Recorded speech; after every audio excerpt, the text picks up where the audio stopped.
Hello दोस्तों, कैसे हैं आप सब? आज काफ़ी दिन के बाद मैं एक बार फिर एक बहुत ही इतिहास से संबंधित बहुत ही सुंदर वीडियो के एक सीरीज के साथ मैं आप सबके सामने उपस्थित हूँ। प्रिय छात्रों, सबसे पहले आप मेरे चैनल को सब्सक्राइब करें, इसे अपने दोस्तों में शेयर भी करें और लाइक भी करें। तो आइए आज का वह प्यारा सा पीडीएफ आपके सामने उपस्थित होगा। आइए आज का पहला प्रश्न देखते हैं भारतीय इतिहास से संबंधित। पहला प्रश्न है, वर्ष 1947 के बाद अर्थात जब हमारा देश स्वतंत्र हुआ उसके बाद निम्नलिखित में किस राज्य को भारत संघ में सैनिक कार्रवाई द्वारा बलपूर्वक मिलाया गया था? तो वह था हैदराबाद। हैदराबाद को 1947 के बाद भारत संघ में सैनिक कार्रवाई द्वारा बलपूर्वक मिलाया गया था हैदराबाद को। तो आइए दूसरा प्रश्न है, किसने कहा था तुम मुझे खून दो मैं तुम्हें आजादी दूंगा? सुभाष चंद्र बोस का था ये नारा कि तुम हमें खून दो मैं तुम्हें आजादी दूंगा। प्रश्न नंबर 3। तीसरा प्रश्न है, 1919 में जलियांवाला बाग हत्याकांड कहां पर हुआ था?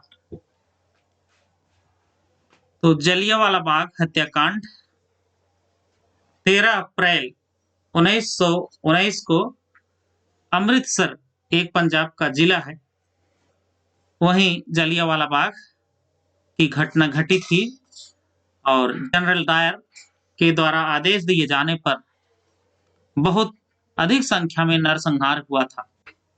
तो याद रखें 13 अप्रैल बैसाखी के दिन 13 अप्रैल 1919 को अमृतसर में जलियांवाला बाग हत्याकांड हुआ था।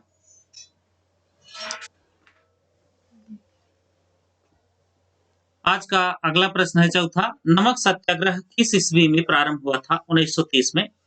नमक सत्याग्रह गांधी जी द्वारा यह चलाया गया था। गांधी जी खुद समुद्र के किनारे जाकर के नमक बनाया और अंग्रेजों का काला कानून नमक को तोड़ करके नमक सत्याग्रह की स्थापना की 1930 में, और उन्होंने 78 लोगों को अपने साथ लिवा करके नमक बनाने के लिए गए थे साबरमती आश्रम से, और जितने भी लोग रास्ते में मिलते गए उनके समूह में सम्मिलित होते गए। तो याद रखें नमक सत्याग्रह 1930 में प्रारंभ हुआ था और ये गांधी जी के द्वारा चलाया गया था। प्रश्न नंबर 5वां है, निम्नलिखित में इस कृत्य के कारण भगत सिंह, राजगुरु और सुखदेव को 23 मार्च 1931 में फांसी दे दी गई थी। सभी को याद होगा कि भगत सिंह, राजगुरु और सुखदेव तीनों लोगों को फांसी की सजा मिली थी 23 मार्च 1931 में। तो ऐसा कौन सा कृत्य इन तीनों ने किया था जिसके कारण अंग्रेजों ने इन्हें 23 मार्च 1931 में फांसी की सजा दी थी? तो इन तीनों का जो कृत्य था वो यह था कि 1928 में इन तीनों ने लाहौर में सैंडर्स की हत्या कर दी थी। लाहौर आप सभी जानते हैं उस समय भारत का ही एक भाग हुआ करता था। पाकिस्तान के विभाजन के बाद अब वह पाकिस्तान में है, लेकिन उस समय जिस समय भगत सिंह, राजगुरु और सुखदेव तीनों ने सैंडर्स की हत्या की थी, तो उसी के कृत्य के कारण तीनों को 23 मार्च 1931 में अंग्रेजों ने फांसी की सजा दी थी। प्रश्न नंबर 6 आज का है, देखें निम्नलिखित में से किस अधिनियम के तहत बिना मुकदमा और दोष सिद्धि के ही विधि न्यायालय ने किसी व्यक्ति को कैद करने का अधिकार सरकार को दिया गया था? वर्ष 1919 का राउलेट एक्ट। राउलेट एक्ट चलाया गया था सन 1919 में। तो इस अधिनियम जो राउलेट एक्ट था 1919 का, उस अधिनियम के तहत बिना मुकदमा और दोष सिद्धि के ही विधि न्यायालय ने किसी व्यक्ति को कैद करने का प्राधिकार सरकार को दे दिया था। अर्थात उस समय जो अंग्रेजी सत्ता थी, वह अंग्रेजी सत्ता को ये अधिकार प्राप्त हो गया था ये राउलेट एक्ट के द्वारा कि बिना मुकदमा और दोष सिद्धि के ही सरकार को यह अधिकार दे दिया गया था कि उस व्यक्ति को कैद कर सके। तो याद रखें कि वो राउलेट एक्ट था। राउलेट एक्ट के अधिनियम के तहत बिना मुकदमा और दोष सिद्धि के ही न्यायालय ने सरकार को अधिकार दे दिया गया था कैद करने का। आइए बढ़ते हैं प्रश्न नंबर 7। काकोरी ट्रेन डकैती बहुत ही प्रसिद्ध प्रश्न है। काकोरी ट्रेन डकैती कांड के नायक थे राम प्रसाद बिस्मिल। आप सभी जानते हैं कि जब धन की कमी भारतीय सिपाहियों को होने लगी, क्रांतिकारियों को धन की कमी होने लगी, तो मजबूरी में इनको काकोरी कांड करना पड़ा, ट्रेन की डकैती करना पड़ा। और इस ट्रेन डकैती के जो नायक थे, अर्थात काकोरी कांड के जो नायक थे, हीरो थे, वे थे राम प्रसाद बिस्मिल। आइए बढ़ते हैं प्रश्न नंबर 8। भारतीय राष्ट्रीय कांग्रेस के सबसे अधिक समय तक अध्यक्ष कौन थे? तो अबुल कलाम आजाद। अबुल कलाम आजाद भारतीय राष्ट्रीय कांग्रेस के बहुत अधिक समय तक ये अध्यक्ष थे। प्रश्न नंबर 9 है। भारत एवं पाकिस्तान का विभाजन किस योजना के तहत हुआ था? 1947 में आप जानते हैं भारत और पाकिस्तान का विभाजन हुआ था, जिस समय भारत स्वतंत्र हुआ 15 अगस्त 1947, उसी समय पाकिस्तान का भी विभाजन बंटवारा हुआ था। और वह बंटवारा के समय एक योजना चलाई गई थी, वह थी लॉर्ड माउंटबेटन योजना। प्रश्न नंबर 10। कायदे आजम किसे कहा जाता है? कायदे आजम मोहम्मद अली जिन्ना, जो पाकिस्तान की मांग रखने वाला था, पाकिस्तान को अलग करने की मांग रखा था महात्मा गांधी जी से, तो उस मोहम्मद अली जिन्ना को कायदे आजम कहा जाता है। प्रश्न number 11। My experiment with tooth के रचनाकार हैं कौन? महात्मा गांधी। अगला प्रश्न 12। गांधी जी ने किस कानून को काला कानून कहा था? गांधी जी ने राउलेट एक्ट को काला कानून कहा था। पहले ही आपको बताया जा चुका है कि राउलेट एक्ट एक ऐसा कानून था जो कोर्ट अदालत जो होती थी, वह सरकार को यह अधिकार दे दिया था कि उस व्यक्ति को सरकार काफी समय तक कैद रख सकता है। प्रश्न नंबर 13। आधुनिक भारत के इतिहास से चौरी चौरा नामक प्रसिद्ध स्थल कहाँ है? चौरी चौरा ये गोरखपुर से का एक प्रसिद्ध स्थल रहा है। चौरी चौरा ये गोरखपुर का स्थान है। प्रश्न नंबर 14। गांधी जी भारतीय राष्ट्रीय कांग्रेस के अध्यक्ष कितनी बार बने? तो भारतीय राष्ट्रीय कांग्रेस के अध्यक्ष गांधी जी मात्र एक बार बने थे। आज का 15वां प्रश्न। इंडियन लिबरल फेडरेशन की स्थापना किसने की थी? एस.एन. बनर्जी ने किया था इंडियन लिबरल फेडरेशन की स्थापना। प्रश्न नंबर 16। सबने अवज्ञा आंदोलन 1930 की पराकाष्ठा में गांधी जी ने किसके साथ समझौते पर हस्ताक्षर किए थे? उस समय लॉर्ड इरविन था। लॉर्ड इरविन के समझौते पर सबने अवज्ञा आंदोलन जो 1930 की पराकाष्ठा में गांधी जी ने हस्ताक्षर किए थे। प्रश्न नंबर 17। 1932 में अखिल भारतीय हरिजन संघ के संस्थापक कौन थे?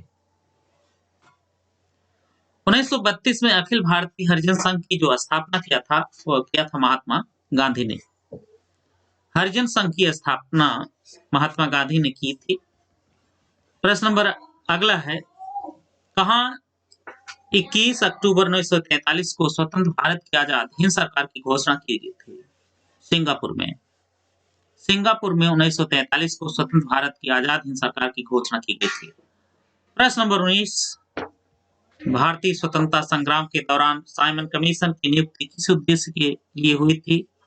1919 के सुधारों की प्रगति की समीक्षा के लिए भारतीय स्वतंत्रता संग्राम के दौरान साइमन कमीशन की नियुक्ति किया गया था।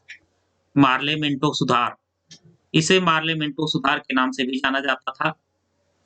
1919 याद रखें, 1919 मार्ले मिंटो सुधार की प्रगति की समीक्षा करने के लिए साइमन कमीशन ने इसकी नियुक्ति की थी। प्रश्न नंबर 20, भारतीय राष्ट्रीय कांग्रेस का 1938 का अधिवेशन वह कौन सा शहर था जिसमें हुआ था? हरिपुरा में। हरिपुरा में भारतीय राष्ट्रीय कांग्रेस का 1938 का अधिवेशन हरिपुरा शहर में हुआ था। प्रश्न नंबर 21, महात्मा गांधी दक्षिण अफ्रीका से भारत किस वर्ष लौटे? 1915 में। 1915 में गांधी जी दक्षिण अफ्रीका से फिर भारत लौट करके आए थे। प्रश्न नंबर 22, मुस्लिम लीग ने मुक्ति दिवस मनाया था। 1939 ईस्वी में मुस्लिम लीग ने मुक्ति दिवस मनाया था। अगला प्रश्न, किसने कहा था मेरी पीठ पर किया जाने वाला प्रहार ब्रिटिश साम्राज्य के ताबूत में एक कील सिद्ध होगी? लाला लाजपत राय। लाला लाजपत राय ने कहा था मेरी पीठ पर किया जाने वाला प्रहार ब्रिटिश साम्राज्य की ताबूत में एक कील सिद्ध होगी। प्रश्न नंबर 24, 1942 के आंदोलन में डॉक्टर राजेंद्र प्रसाद को किस जेल में कैद रखा गया था? बांकीपर जेल। 1942 के दौरान डॉक्टर राजेंद्र प्रसाद को, जो संविधान के निर्माता थे, उनको कैद रखा गया था बांकीपर जेल में। भारत छोड़ो आंदोलन कब प्रारंभ हुआ? 9 अगस्त 1942 में भारत छोड़ो आंदोलन की शुरुआत हुई। निम्नलिखित में से कौन सा कथन पुनः एक्ट 1932 के संदर्भ में सही नहीं है? सरकारी नौकरियों में दलितों को समुचित प्रतिनिधित्व। प्रश्न नंबर 27, भारतीय स्वतंत्रता आंदोलन के संदर्भ में उषा मेहता की ख्याति। भारत छोड़ो आंदोलन की बेला में गुप्त कांग्रेस रेडियो चलाने हेतु। प्रश्न नंबर 28, लोक सुरक्षा विधेयक पब्लिक सेफ्टी बिल 1928 का विरोध करते समय निम्नलिखित में से किसने कहा था कि वह भारतीय राष्ट्रीयता पर भारतीय राष्ट्रीय कांग्रेस पर सीधा प्रहार और भारत की दास्ता का पहले नंबर का बिल है? उसको कहा था मोतीलाल नेहरू ने। प्रश्न नंबर 29, इन व्यक्तियों में कौन से कैबिनेट मिशन का सदस्य नहीं था? William would. प्रश्न नंबर 30, निम्नलिखित में से किस भारतीय राष्ट्रीय कांग्रेस के अधिवेशन में जवाहरलाल नेहरू ने समाजवाद को भारत की समस्याओं को हल करने की कुंजी बताया? लाहौर। प्रश्न नंबर 31, महात्मा गांधी का हिंद स्वराज तत्वतः क्या था? महात्मा गांधी का हिंद स्वराज तत्वतः आधुनिकता की एक आलोचना थी। जो पश्चिमी आधुनिकता थी उसकी एक आलोचना थी महात्मा गांधी का हिंद स्वराज। देश बंधु की उपाधि संबंधित हैं CR दास या चित्तरंजन दास। प्रश्न नंबर 33, सुभाष चंद्र बोस ने सिंगापुर में दिल्ली चलो का नारा दिया, कब दिया था? 1943 में। सुभाष चंद्र बोस ने कहा सिंगापुर में जाकर के दिल्ली चलो। प्रश्न नंबर 34, गांधी इरविन समझौता 5 मार्च 1931 किससे संबंधित है? तो गांधी इरविन समझौता संबंधित है सविनय अवज्ञा आंदोलन से। प्रश्न नंबर 35, स्वतंत्र भारत के प्रथम महाराज्यपाल गवर्नर जनरल कौन थे? Lord Mountbatten. प्रश्न नंबर 36, महात्मा गांधी की हत्या कब हुई थी? 30 जनवरी 1948 में। प्रश्न नंबर 37 है, गांधी जी किस गोलमेज सम्मेलन में भाग लेने के लिए लंदन गए थे? तो द्वितीय गोलमेज सम्मेलन में भाग लेने के लिए गांधी जी लंदन गए थे। प्रश्न नंबर 38, साइमन कमीशन का भारत आगमन किस साल हुआ? 1928 में। सारे जहां से अच्छा हिंदुस्तान हमारा, इसके रचनाकार कौन है? इकबाल। और आज का अंतिम प्रश्न, दांडी यात्रा में गांधी जी ने कितनी दूरी तय करके नमक कानून का विरोध किया था? तो 385 किलोमीटर की पैदल यात्रा 78 लोगों को एक साथ में लिया जा करके गांधी जी नमक कानून को तोड़ दिया था। तो बहुत बहुत धन्यवाद दोस्तों।